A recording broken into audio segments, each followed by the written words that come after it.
एखाद्याचं मोठं वर्णन करायचं असेल, संत महात्म्यांचं वर्णन करायचं असेल ना, तर काय शब्द वापरला जातो? काय सांगू देवा ज्ञानोबाची ख्याती आणि वेदमय शामुखी बोलविले. तर या अभंगामध्ये संतांचे उपकार सांगण्यासाठी काय शब्द वापरला?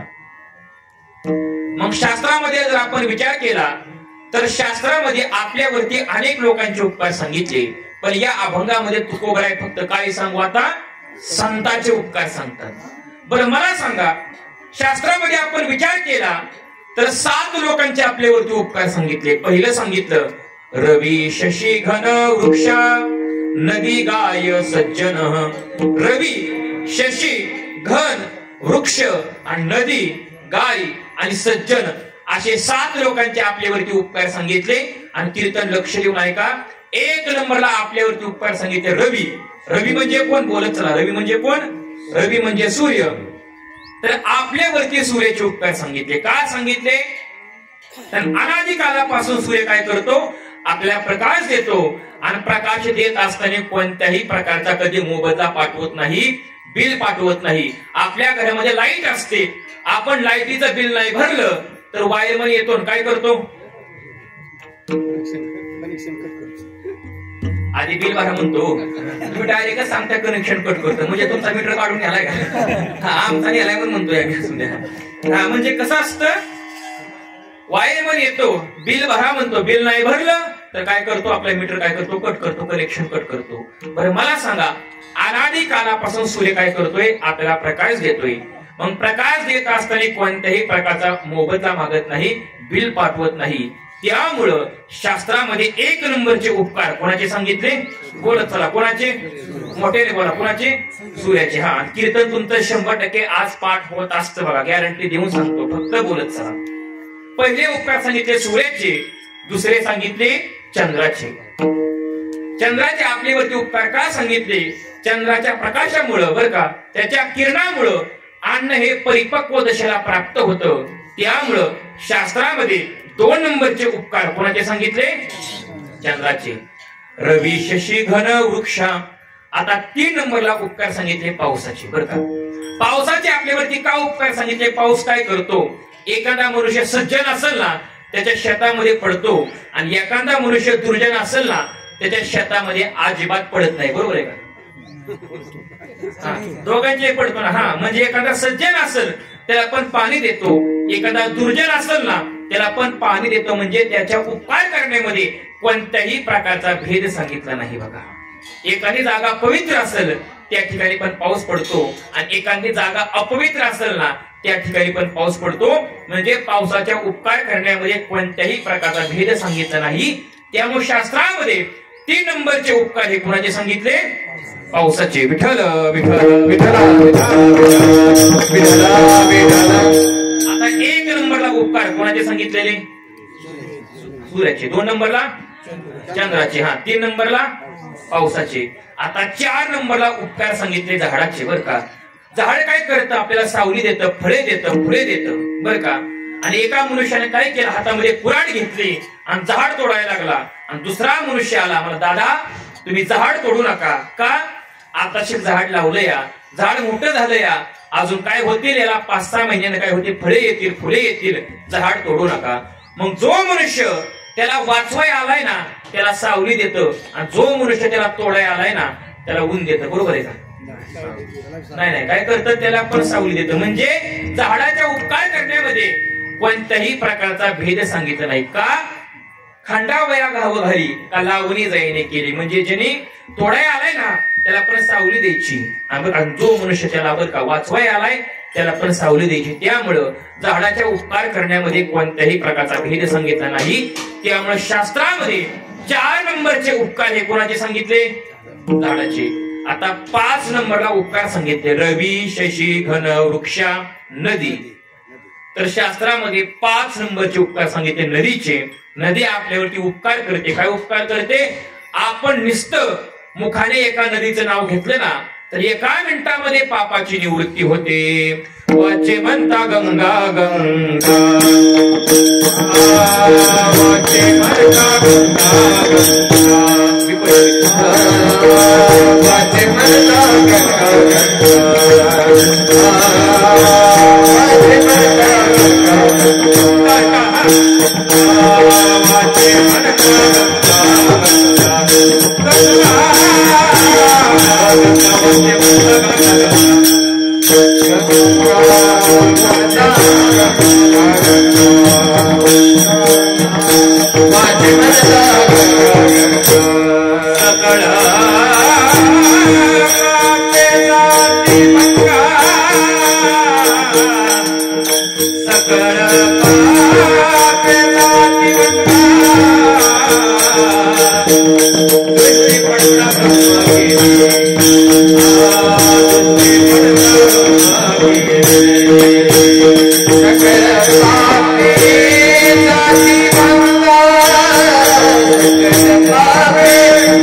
वाचे म्हणता गंगा गंगा सगळं पापे जाती भंगा. नुसतं आपण मुखाने गंगा गंगा म्हटलं एका मिनिटामध्ये आपलं पाप निघून जातं. ही सांगितली नदीची ताकद बरं का. गंगा नदीचं नाव घेतलं तर पाप निघून जातं. त्यामुळे शास्त्रामध्ये 5 नंबरचे उपकार कोणाचे सांगितले? नदीचे बरं का. आता 6 नंबरचे उपकार सांगितले कोणाचे?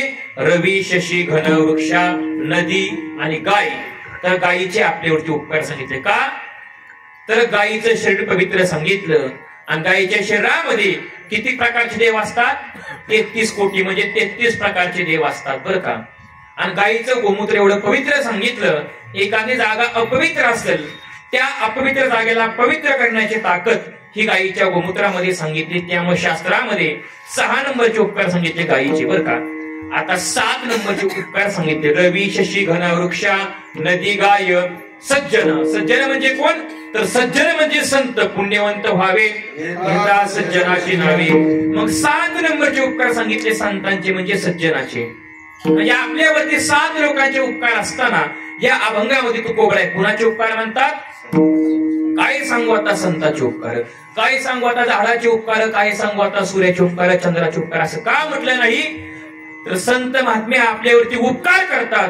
पण उपकार करत असताना उपकार कसं करतात? मज निरंतर. निरंतर शब्द आहे ना, हा शब्द महत्वाचा सांगितला. निरंतर म्हणजे काय? संत महात्मे मला सतत जाग करतात आणि सतत माझ्यावरती उपकार करतात. त्यांनी उपकार केलं तर ते अखंड उपकार करतात. संतांच्या उपकार करण्यामध्ये अखंडता सांगितली, बाकीच्या उपकार करण्यामध्ये कोणाच्याही अखंडता सांगितली नाही, सातत्य सांगितलं नाही. विठ्ठल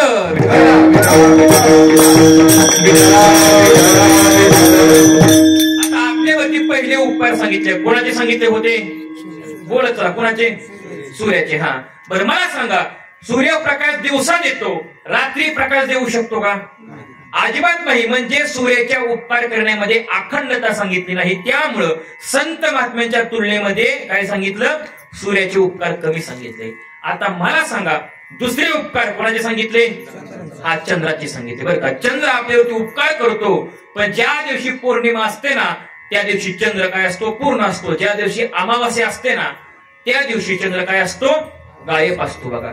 म्हणजे प्रकाश देत असताना आकार त्याचा काय होतो, दररोज बदलत जातो. म्हणजे चंद्राच्या उपकार करण्यामध्ये अखंडता सांगितली नाही, त्यामुळं संत महात्म्यांच्या तुलनेमध्ये चंद्राचे उपकार कमी सांगितले.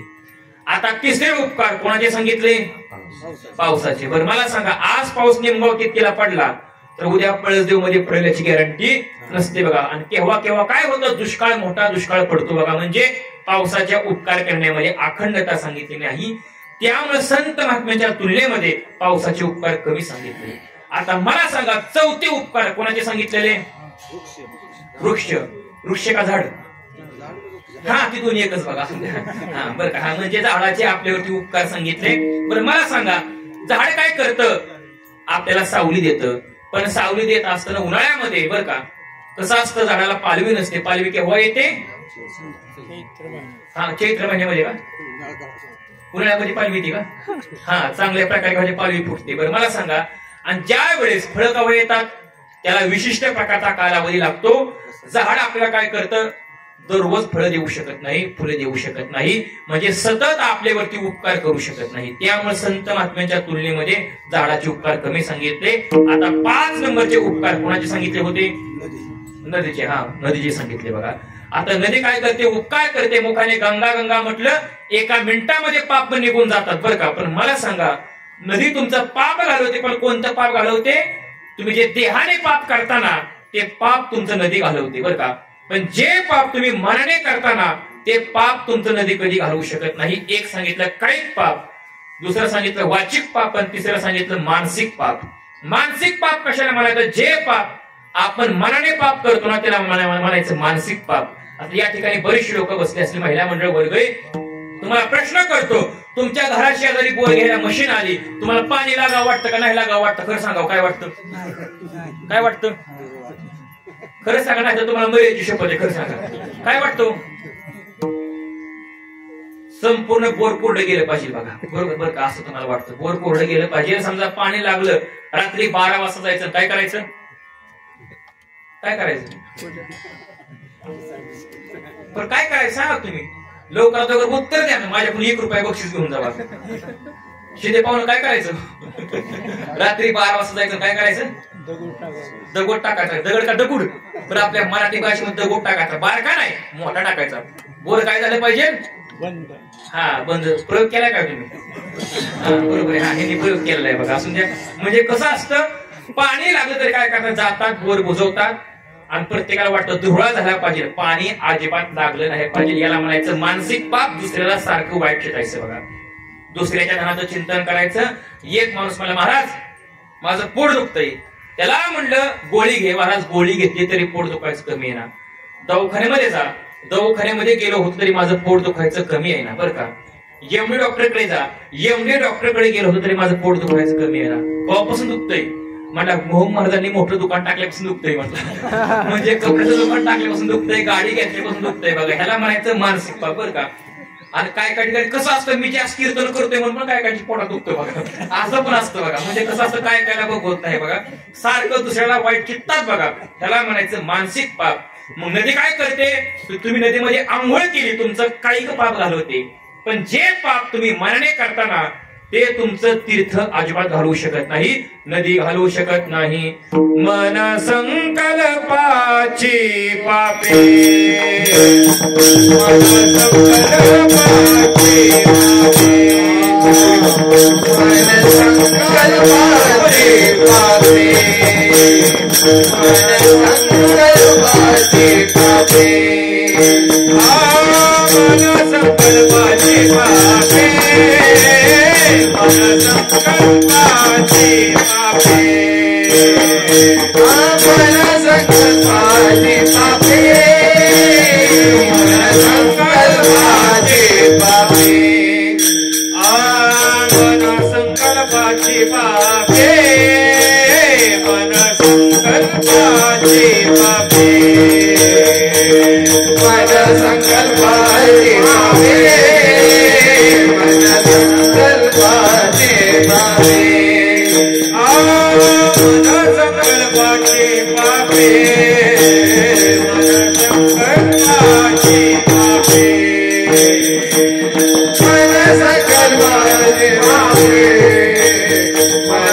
संकल्पाचे पापे नगाते तीर्थाचिया पापे नगाते तीर्थाचिया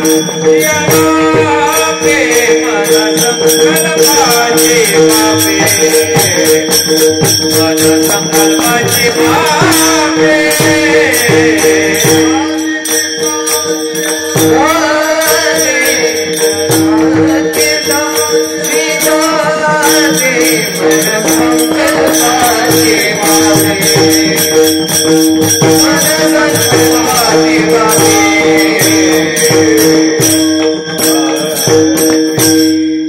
संकल्पाची पापे न जाती तीर्थाच्या पापे म्हणजे तीर्थाच्या बापाला पण ते पाप जाऊ शकत नाही. कोणतं?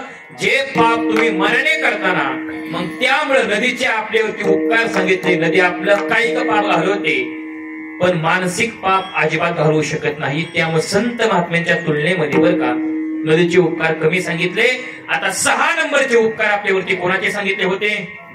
हा, गायीचे सांगितले. आता टाळकऱ्यांचं पाठ झालंय बघा. आता तुम्ही सांगा पहिले उपकार कोणाचे सांगितलेले? दुसरे, तिसरे पावसाचे, चौथे हा झाडाचे, बरोबर आहे. हा, पाचवे हा नदीचे, बरं का. हा, तुमचा पाठ झालाय बघा. कीर्तन काय पुढच्या वर्षी तुम्हाला काहीच अडचण नाही बघा. हा, सगळं पाठ व्हायला लागलंय. आणि 6 नंबरचे उपकार कोणाचे सांगितले?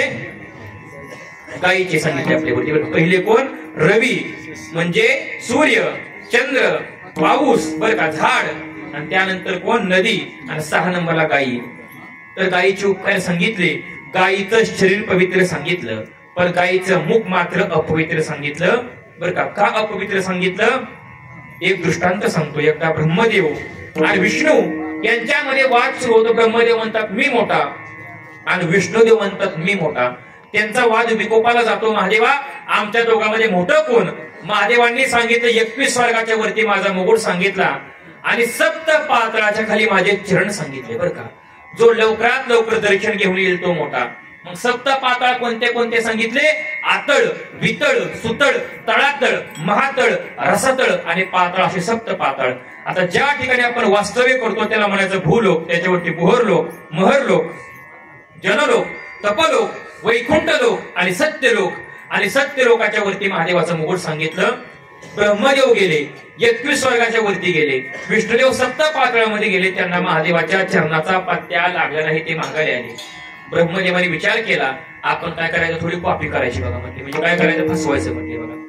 मग ते माघारी येत असताना त्या ठिकाणी गायी होती. गायी एक काम कर, तू माझ्या बाजूने खोटी काय कर? साक्ष दे, बरं का. आणि खोटी साक्ष अजिबात आपण द्यायची नसती बघा.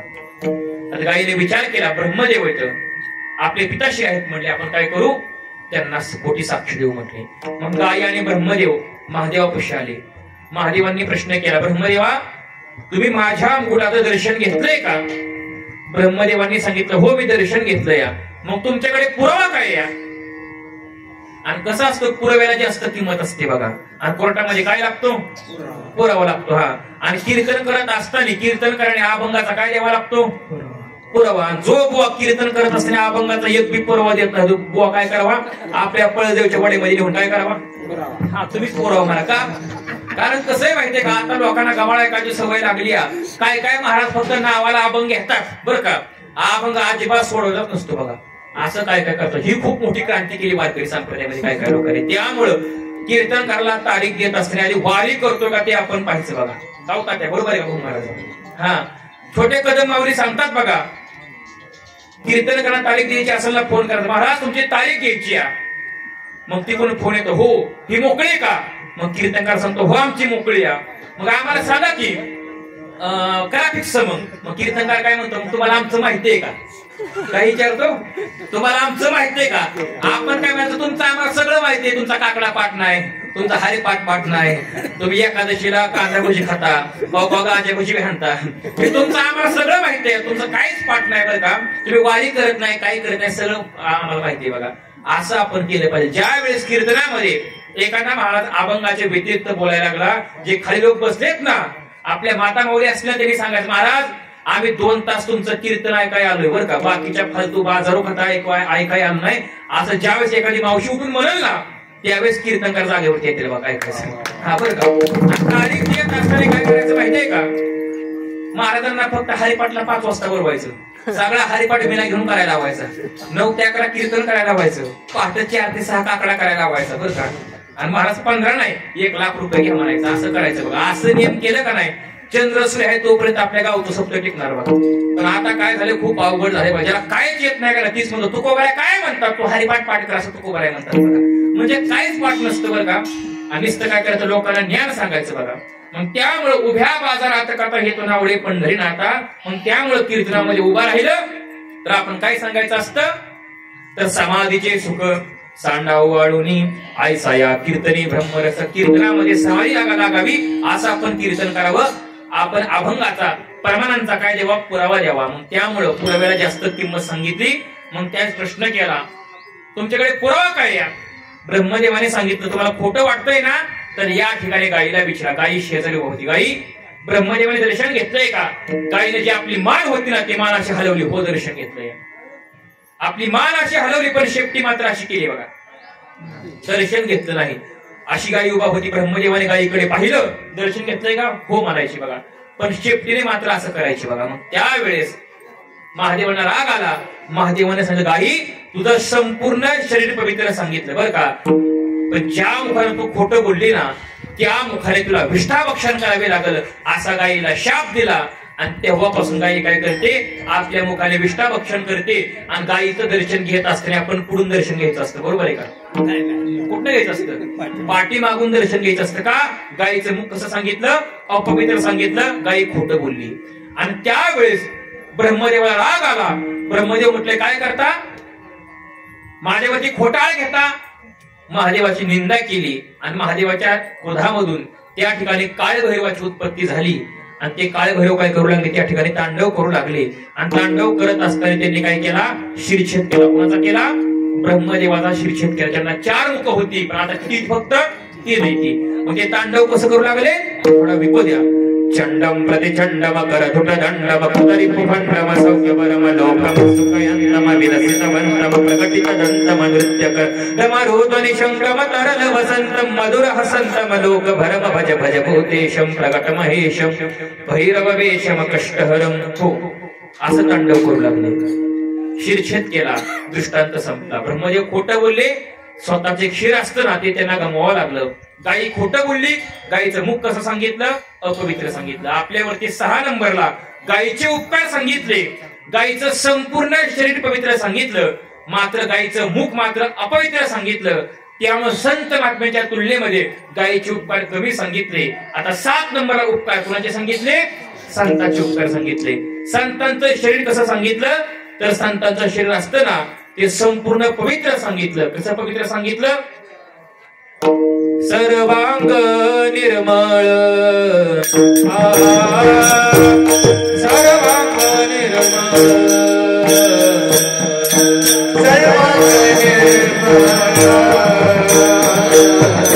सर्वांग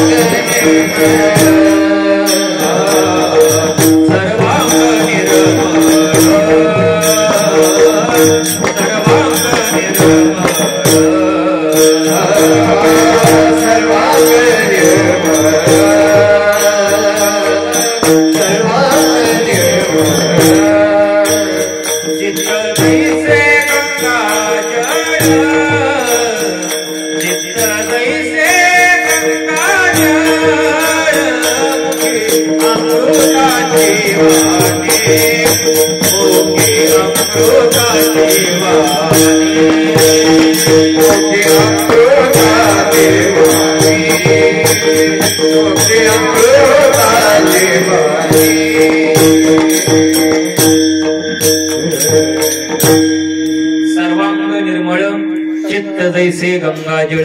संतांचं चित्त कसं सांगितलं, गंगे समान पवित्र सांगितलं बरं का. आणि नंतर अजून काही सांगितलं, मृदो सवाय नवनीत तैसे सज्जनाचे. सज्जन म्हणजे कोण, सज्जन म्हणजे संत. मग त्यामुळं संतांचं शरीर कसं सांगितलं, पवित्र सांगितलं. आपल्यावरती चंद्र, सूर्य, त्यानंतर पाऊस बरं का, झाड, नदी, गायी या 6 लोकांचे उपकार सांगितले. पण या 6 लोकांच्या उपकार करण्यामध्ये कोणत्याही प्रकारची अखंडता सांगितली नाही. त्यामुळे संत महात्म्यांच्या तुलनेमध्ये आपण विचार केला तर या 6 लोकांचे उपकार कमी सांगितले आणि संतांचे उपकार कसे सांगितले, जास्त सांगितले. विठ्ठल विठ्ठल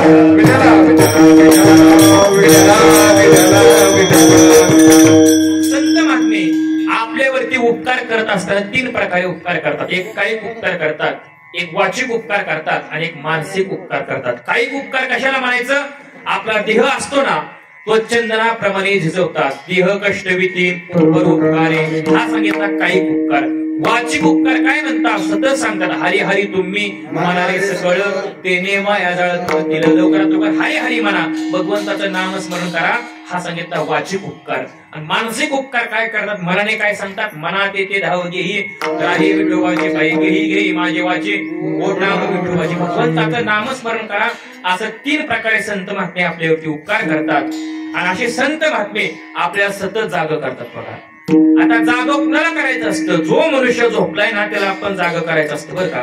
पण संत महात्मे जाग कसं करतात, जर तुम्ही जाग नाही झाला एक दिवस काय येणार आणि तुम्हाला बांधून नेणार, मग त्यावेळेस इथं कुणाचंही काही चालू शकत नाही असं नाथ महाराज म्हणतात. हे जरी नाही काल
अशी चाल असते लोकांना काय वाटतं, वा वा अजून कीर्तन 1 तास चालव, अशी चाल पाहिजे फक्त. हा ती पण आपला आवाज भरायला लागतो.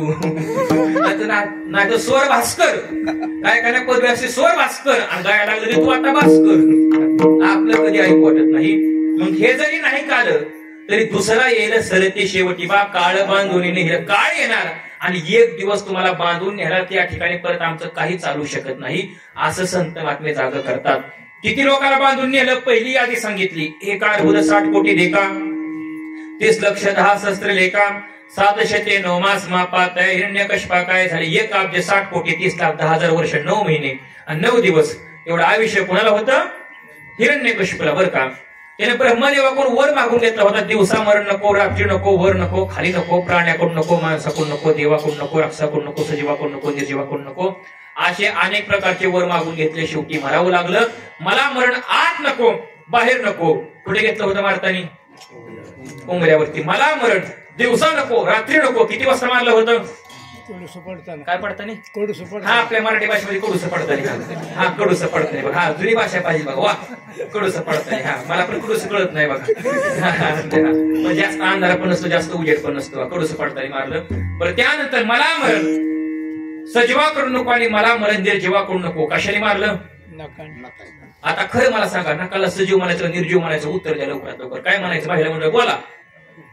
तुम्ही सगळे फुकाट आहे, मी करताय का, मोकळ्या मांडे बोलत आणि मग पाकिट तुम्हाला देऊन टाकतो. मोकळ्या मांडे बोलत चला लवकरात लवकर उत्तर द्या. नकाला सजीव म्हणायचं का निर्जीव म्हणायचं, उत्तर द्या. माझ्याकडून 1 रुपया बक्षीस घेऊन जावं. सांगा काय म्हणायचं, काय म्हणायचं बोलत चला. काय म्हणायचं, हा निर्जीव म्हणायचं. काय निर्जीव म्हणायचं, नख कापल्या नख अजिबात वाढत नाही ती बघा. हा नकाला काय म्हणायचं, मग निर्जीव म्हणायचं का सजीव म्हणायचं? सजीव म्हणावं तर नख कापल्यानंतर रक्त येत नाही, कोणत्याही प्रकारच्या वेदना होत नाहीत. नकाला काय म्हणायचं? सजीव म्हणायचं. म्हणजे निर्जीव पण म्हणता येत नाही, सजीव पण म्हणता येत नाही, असे अनेक प्रकारचे वर मागून घेतले.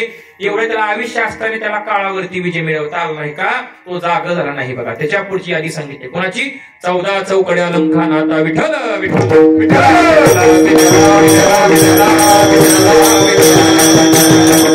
14 चौकड्या लंकानात. लंकानात कुणाला म्हणायचं?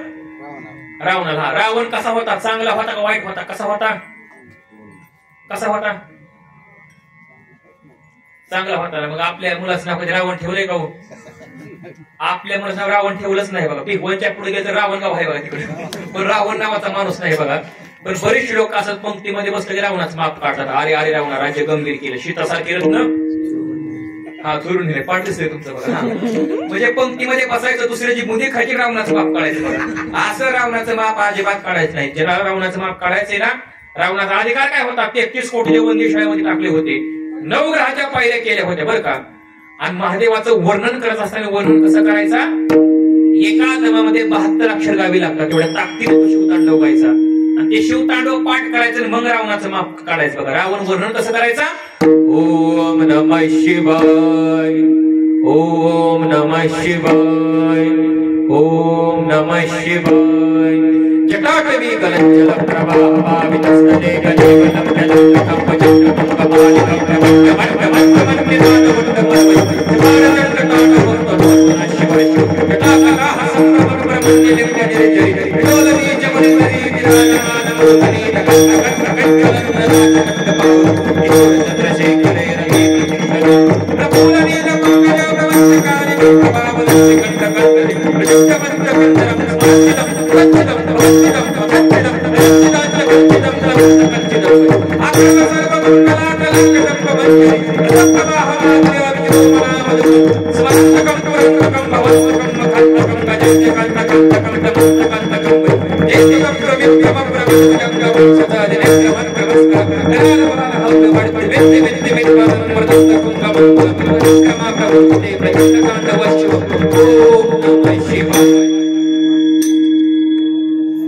आलं का सगळ्यांच्या लक्षामध्ये?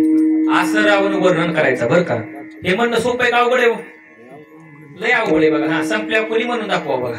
हा असं रावण वर्णन करायचा आणि हे पाठ करायचं, मग पंक्तीमध्ये बसायचं, रावणाचं माप काढायचं बघा बरं का. कसं पाठ करायचं? डमट डमट डमट म्हणजे नाद वट्ट मरवयमच्या कारचंड तांडव तुला शिवा शिवम जटाकटा संभ्रम ब्रह्मण्यलिंग पंदिर झरी विलोल बीच वडलरी विराजमान मूर्धनी धगत धगत धगत लाट पट्ट पावके किशोर चंद्रशेखर येते प्रतीक्षण म्हणून असं रावण वर्णन करायचा. हे म्हणणं सोपं नाही. म्हणता आलं पापवाजाला वाजवता येत नाही, वाजवता आलं लोकांच्या लक्षामध्ये येत नाही, लोकांच्या लक्षामध्ये आलं परत कुणाला काहीच कळत नाही बघा. पण महाराजांनी बरोबर वाजवून दाखवलं. इंद्र यायचे मृदंग वाजवायचे. कसा वाजवायचे? महाराज तुम्हाला वाजवून दाखवतील बघा. जयत्वत प्रमिक्रम प्रमज भुजंगम श्वसने क्रमात क्रमस्करा कराल भाल हव्यवट दिमित दिमित दिमित वनं मृदंग तुंग मंगलम ध्वनि क्रमा प्रवर्तते प्रचंड तांडव शिवम दिमित दिमित दिमित वनं दिमित दिमित दिमित वनं मृदंग तुंग मंगलम. असून द्या, असून द्या, प्रयत्न केला चांगले बघा, असून द्या. हळूहळू सगळं होतं बघा पाठ, काही अडचण नाही. मग असं वर्णन करायचं. असं वर्णन केल्याबरोबर महादेव नाचायचे बघा. मग त्या राजा रावणाला 14 चौकडे आयुष्य होतं. चौकडी कशाला म्हणावं? कलियुग, सत्ययुग, द्वापारिक, त्रेतायुग या 4 युगांची बेरीज केली की चौकडी होती. मग त्याच्यामध्ये कलियुगाचा विषय सांगितलं 4,32,000, द्वापारयुगाचा 8,64,000, त्रेतायुगाचा 12,96,000, सत्ययुगाचा 17,28,000. मग या 4 युगांची बेरीज केली की 43,20,000 वर्षाची एक चौकडी. अशा 14 चौकड्या विषय रावणाला होतं. आपण सर्वांची बेरीज केली किती ते सांगू शकत नाही, तरी ते जागा झाले नाहीत. त्यांना शेवटी मरावं लागलं. विठ्ठल विठ्ठल विठ्ठल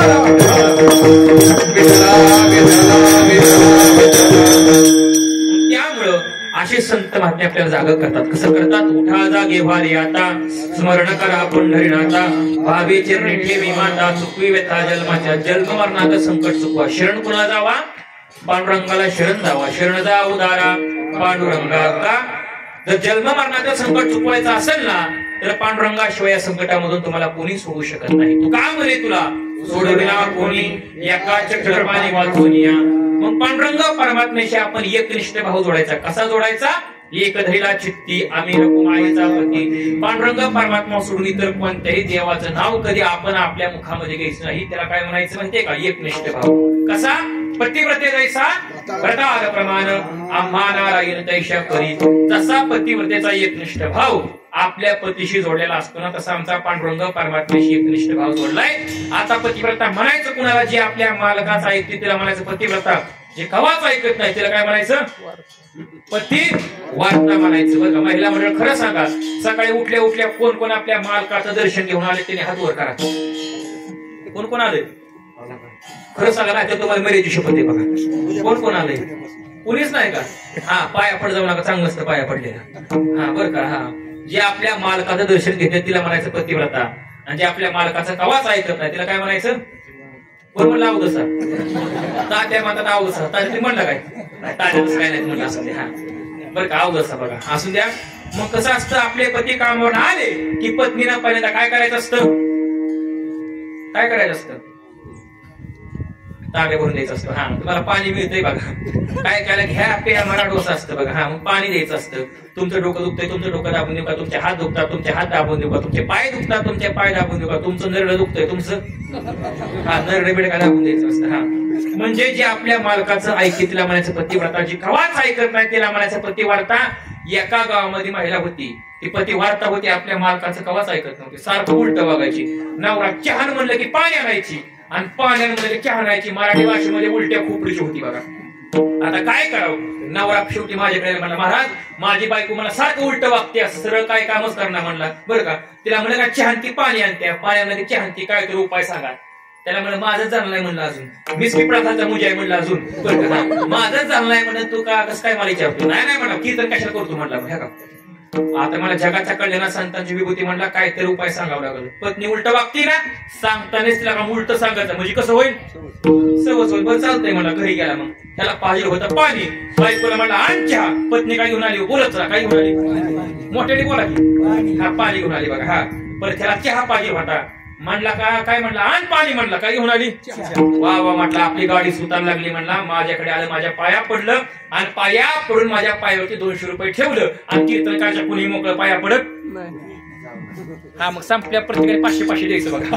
हा बरं का. हा, कुणी मोकळं पाया पडायचं नसतं, असं नेमगाव कीर्तीमध्ये नियम आहे बघा. आमच्या तिकडं आहे का चालू? हा, आजपासून नियम चालू करू बघा. हा, मग काय करायचं आपलं? दाजी तुम्ही 500 द्यायचं पाया कोण. हा, बिलं तरी बाबा. हा, 100 द्यायचं. म्हणून महाराज दुकान बरं चालतंय, 1000 तुम्ही द्या. आपला कीर्तनकाच्या पुढे मोकळं पाया पडायचं नसतं, असा नियम आहे बघा. शिंदे महाराज चहा पाण्यापुरतं द्या आपलं. हा, कसं असतं, कीर्तनकाच्या पुढे मोकळं पाया पडायचं नसतं, असं निमगाव केतकी मध्ये नियम आहे आमच्या इथं बरं का. असून द्या, तसं काही नसतं बरं का. ती पाया पडलं आणि 200 ठेवलं घरी गेलं. ह्याच्या वडिलाचं वर्ष श्राद्ध असतं. तो म्हणतो माझ्या वडिलाचं वर्ष श्राद्ध मी कवाच करणार नाही. पत्नी म्हणले माझ्या सासऱ्याचं वर्ष श्राद्ध मी करणार. हे म्हणलं अख्खं गाव जेवाय बोलवायचं नाही, ही म्हणली बोलवणार. गावाला जेवून निघून गेलं. वर्ष श्राद्धाचा कार्यक्रम पार पडल्यानंतर ती पूजा असते. कुठं टाकायची असते? पाण्यामध्ये, नदीमध्ये. मग नवऱ्यानं काय केलं? पिशवी भरली आणि पूजा घेऊन निघाला. पत्नी म्हणजे कुठं चालाय? हे पाण्यामध्ये टाकायला निघालंय. तुम्ही अजिबात जायचं नाही, मी जाणार. नवरा मला धर म्हटला. तिच्याकडे पिशवी दिली आणि पत्नी ते पाण्यामध्ये टाकायला निघाली. नवरा म्हणा लय पाण्यात जाऊ नको. नवरा म्हणा लय पाण्यात जाऊ नको. ही म्हणजे जाणार. अहो गिरी बुडून गेले, काय बघताय माझ्याकडे? काय पिढा गेली म्हणा. बरं झालं सारखं उलट वागायची, उलट्या खुपडीची म्हणला. पण आता मला काय करावं? पत्नी वाहत गेली, पाणी वाहतंय, खालतं हुडकतंय वरतं. माणूस म्हणजे पाहुणं काय झालंय? पत्नी पाण्यामध्ये वाहत गेली. वाहत गेली, मग खालतं काय हुडकताय? मग बरं का, वर काय हुडकताय? बरं का म्हणला तुम्ही, खालतं हुडकाय मला, पाणी तिकडे वाहतंय. तुम्हाला काय सांगू म्हणलं, आयुष्यभर उलट वागली. आज तारी उलट्या खुपडीची होती, काय सांगा उलट वाहती ते उलट वाहता. म्हणजे हिला पतिव्रता म्हणता येत नाही. पतिव्रता कुणाला म्हणायचं? पतिव्रता नेहमी आणि काची स्तुती सर्व भावे पती ध्यानी म्हणी. बरं का, म्हणजे आपल्या पतीच्या मताच्या विरोधात कधी जात नाही. एखादी पतिव्रता असं तिने ठरवलं, सूर्याला उगवून द्यायचं नाही, वाऱ्याला एका ठिकाणी थांबवायचं. तू का म्हणे पतिव्रता तिची देवावरी सत्ता. हे प्रमाण शेपक सांगितलं, पण कसंय खरंय बघा. मग त्यामुळे सकाळी उठल्या उठल्या आपल्या मालकाचं दर्शन घेतलं ना, बाकीचं तुम्हाला कुठल्याही देवाच्या पाया पडायची गरज नाही. फक्त उठल्या उठल्या मालकाचं दर्शन घ्यायचं. असं मी कीर्तनामध्ये सांगितलं. एक म्हणजे महाराज तुम्ही सांगताय मालकाचं दर्शन घ्या, पण आमच्या मालकाचं पाय सापडत नाही. म्हणजे कारण त्याला चाला रस्ताच पुरत नाही. असून द्या, कसा का असणार, पण पाया पडायचा असतो. उद्यापासून प्रत्येक पाया पडणार का? आता कोण कोण उद्यापासून पाया पडला त्याने हात वर करा. एकच हात वर येतो आता. अजून 6 रुपये असून त्या काय होत पण आमचं काय झालं नाही असून द्या. अजून विठ्ठल विठ्ठल विठ्ठल. तसा पतिव्रतेचा एकनिष्ठ भाव आपल्या पतीशी जोडलेला असतो तसा आमचा पांडुरंग परमात्म्याशी एकनिष्ठ भाव जोडलाय. जर आपण जागा झालो ना तर आपला शेवटचा दिवस गोड होतो. शेवटचा दिवस गोड करायचा असेल ना तर त्यासाठी भगवंताचं आपल्याला नामस्मरण करावं लागतं. राम नाम घेतलं ना तर आपला शेवटचा दिवस गोड होतो. हे राम नाम आपण कसं घ्यायचं किती सोपं सांगितलं. राम राम दोन्ही अक्षरे राम राम दोन्ही अक्षरे राम राम दोन्ही अक्षरे राम राम दोन्ही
पाठ असून नसू फक्त न मारायचं काय करायचं जागेवर त्या फक्त कार्यक्रम पडून द्यायचा नाही बघा. हा राम राम दोन्ही अक्षर सुलभाने सोपारे जागा गेल्या पारे शेवटची गोडकेची खरे गा.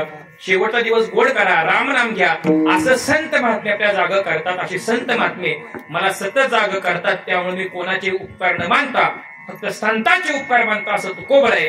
अभंगाच्या पहिल्या चरणामध्ये सांगतो काय सांगू